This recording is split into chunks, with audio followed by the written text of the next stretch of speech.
এটা হচ্ছে বাগাই মাছ। বাগাই তো না, মাছগুলোর কালার কি, এটা নদীর মাছ। না এরকম কেন?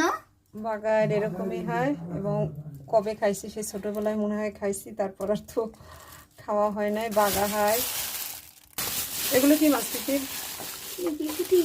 পুঁটি। এগুলো হচ্ছে পুঁটি। তারপর এখানে কি মাছ?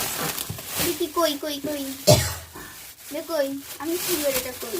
কই বাবা, এগুলো হচ্ছে একদম জ্যান্ত কই। আর হচ্ছে কি মাছ আছে? এটা কি মাছ?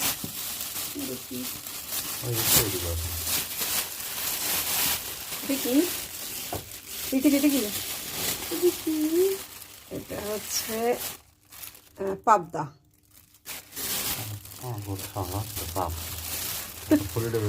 এটা হচ্ছে শিলন করছা মাছ।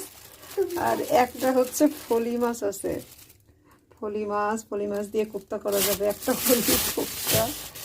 আর এটার মধ্যে আছে বাবা শোল মাছ। এটা আর খুলবো না। কেন মা? এটা খুললে লাফালাফি করবে। এটা কি মাছ? ইলিশ। এটা হচ্ছে আমাদের এখানকার এই নদীর ইলিশ মাছ। ইলিশ তো ঠিক আছে, কিন্তু মা এটা একটু লাফালাফি করবো, এটা একটু দেখতে চাই আমি। আর আছে কি এটার মধ্যে? কি কাস্কি গুঁড়ো। বাবা এত মাছ, মানে মাছের সমারোহ। এটা হচ্ছে কাস্কি গুঁড়া। মাদার বাদা কাস্কি গুঁড়া মাছ তিতিরের অনেক পছন্দ, পাতায় ভাজি করলে।